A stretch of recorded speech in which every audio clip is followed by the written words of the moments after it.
محترمو د خپلو بچو د خپلو ځانونو دا ډېر خیال ساتل پکار دي.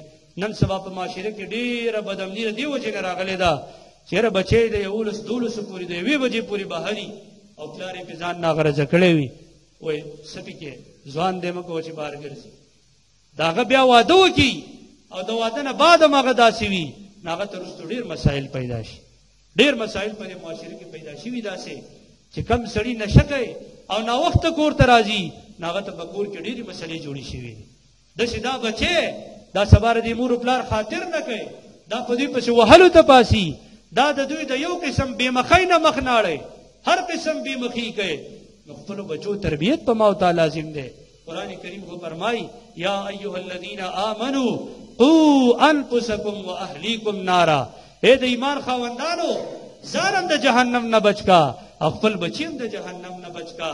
تاسو ته ما ویلي دي اکثر مونږ او تاسو وایو یاره یو بچی ته لمانځه دپاره اواز کوو نو ټک ټک ورته وکړو ټوخی ورته وکړو چې یاره که دا بچی واوري او راپاسي.